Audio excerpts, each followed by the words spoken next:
stop scrolling for a second. Look around the room you're in. Do you notice the messy pile of clothes on the chair first, or do you see the sunlight hitting the window? Believe it or not, that split-second reaction isn't just random. It is a massive clue about who you actually are. We always talk about horoscopes or personality tests, but the real secret lies in how your brain processes the world, moment by moment. Welcome back to the channel. Today, we aren't just talking about what you think, we're talking about how you think and what that reveals about your hidden personality traits. You might be surprised to find out you've been reading yourself wrong this whole time. Let's kick things off with something called the forest versus the trees. Imagine you're planning a weekend trip. Are you the person who has the Google Map open, checking traffic, booking the hotel, and packing extra socks just in case? Or are you the one saying, we'll figure it out when we get there, let's just drive? If you are the detail-oriented planner, psychologists say you likely have high conscientiousness. You crave order. You probably keep your promises, but you might struggle to relax. Your brain sees the individual trees. It wants to make sure every single branch is safe. On the flip side, if you're the big picture thinker who just wants to drive, you likely lean towards openness. You're creative and adaptable, but you might miss the small stuff, like forgetting to bring your toothbrush. Your brain sees the whole forest and thinks, wow, beautiful view, while ignoring the bumpy road to get there. Neither is better, but knowing which one you are helps you understand why you get annoyed when your friend tries to plan every second of your hangout. Now, let's talk about your inner voice. This is a huge one. When you make a mistake, like spilling coffee on your shirt, what does your brain say immediately? Does it say, you idiot, you always ruin things? Or does it say, whoops, well, that sucks, time to change?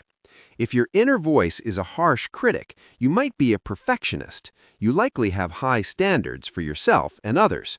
But here's the kicker. People who think this way are often super successful, but feel constantly exhausted. If your inner voice is more like a chill friend, you possess what we call self-compassion. You bounce back from failure way faster. You see a mistake as a lesson, not a disaster. It turns out how you talk to yourself is the biggest predictor of your happiness. Let's move on to how you handle disagreements. We call this the soldier versus the scout. This concept comes from a famous book by Julia Galef. When you're in an argument, are you a soldier? Do you defend your ideas like a fortress? Do you feel like changing your mind means losing the battle? If yes, you're loyal and firm, but you might be stubborn. Or are you a scout? Is your main goal just to see what is actually out there, even if it proves you wrong? Scouts are curious. They don't care about being right. They care about what is true. If you're a scout thinker, people probably trust you a lot because they know you're fair. Okay, here's a fun one. Time travel. Where does your brain spend most of its time? The past, the present, or the future? If you're always replaying old conversations in the shower, you're reflective. You care about history and meaning, but be careful, you can get stuck in regret.